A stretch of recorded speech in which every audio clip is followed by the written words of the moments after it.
What's going to happen now that over a quarter of all ballots have been thrown out in Afghanistan's parliamentary elections? The Independent Electoral Commission, the lead electoral body in Afghanistan, has now released its preliminary results, and candidates and voters now have an opportunity to present challenges to those results.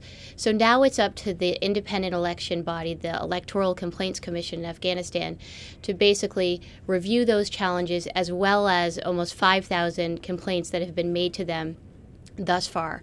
It's going to be a long process and a very contentious process.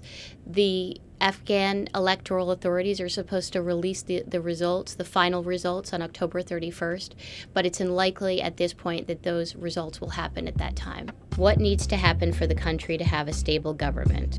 At this point, we do not know how Afghans will perceive the parliament and these elections, whether they perceive the parliament as a real place to channel their grievances. But ultimately in Afghanistan, the parliament is very much a minor player in their whole system of governance. It serves as a very minor and weak check on executive power, which is held by President Karzai. And the judiciary in Afghanistan is even weaker.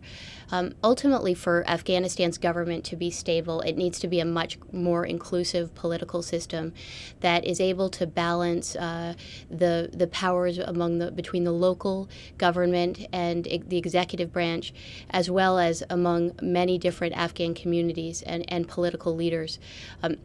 Currently, as the political system stands, it's very over-centralized in the position of President Karzai, and there are few checks on his power and very few ways for Afghans to hold their leaders accountable or to channel some of their grievances.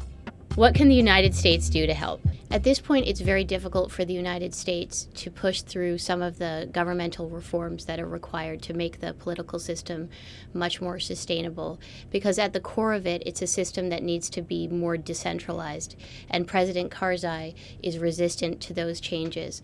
But at this point, the international community needs to do a number of different things. First, it needs to push for much more inclusive reconciliation talks among various factions within Afghan society, and not just between the Taliban insurgents and Afghanistan's government, but through a broad swath of society. The second thing it needs to do is put much greater pressure on the Afghan government to implement some of the reforms that it's already promised, in terms of devolving some budgetary authority to the provinces, in terms of tackling corruption much more effectively, and in terms of implementing some electoral reforms which would change the way that Afghanistan's electoral system runs, which is currently a single non-transferable voting system, which many believe is not an effective way to elect Afghanistan's representatives.